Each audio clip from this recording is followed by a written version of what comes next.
Shalom Bapak Ibu terkasih dalam Tuhan. Apa kabar? Saya percaya bahwa kabarnya Bapak Ibu adalah baik-baik saja dan sehat-sehat. Itu merupakan doa dan harapan saya.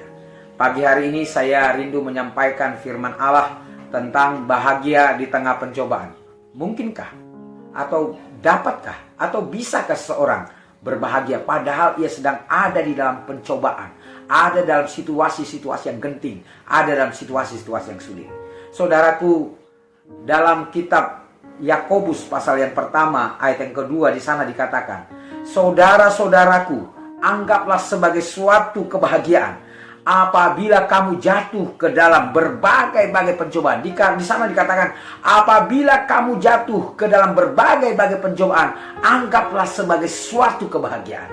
Ini unik dan ini sangat menarik untuk kita bicarakan. Umumnya orang akan bahagia apabila ia mengalami hal-hal yang baik dalam hidupnya, berjalan lancar usahanya, berjalan baik segala sesuatunya, saudara terkasih. Dan bila dia mendapatkan keuntungan, bila dia mendapatkan beroleh keberhasilan, saudaraku, maka dia akan terasa baik-baik saja. Maka umumnya orang akan merasa nyaman-nyaman saja bila kondisi seperti itu.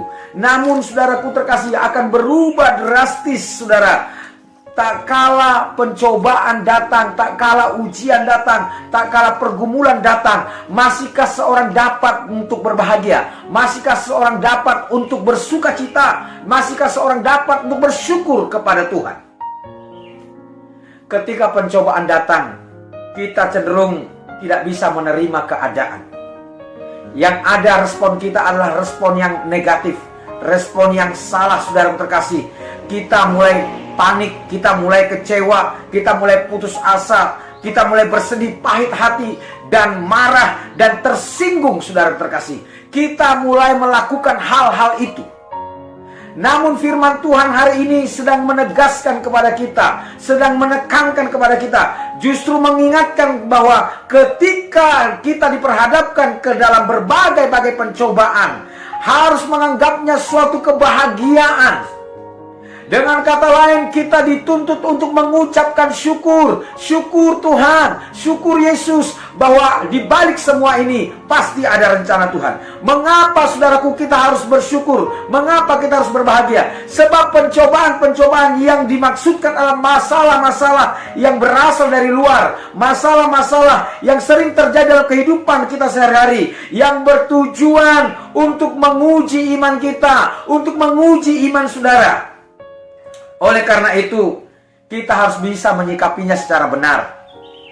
Karena justru melalui pencobaanlah, saudaraku terkasih, kadar iman kita, kadar kesungguhan kita dalam mengikut Tuhan sedang diuji dan ditempa menjadi orang-orang Kristen yang punya karakter dan berkualitas yang semakin hebat, semakin gigih, semakin kokoh.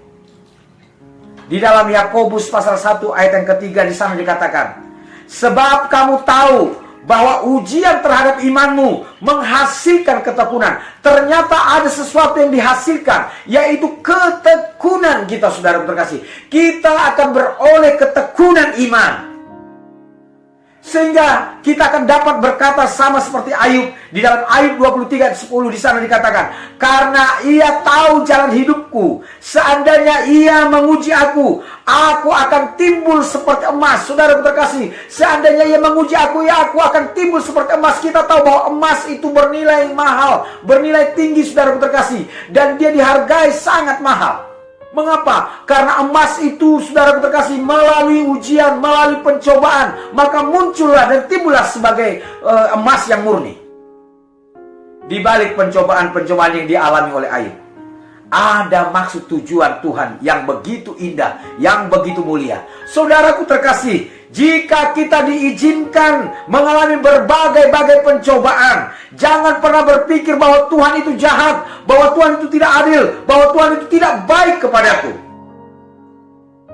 bahwa Tuhan tidak mengasihi saya lagi.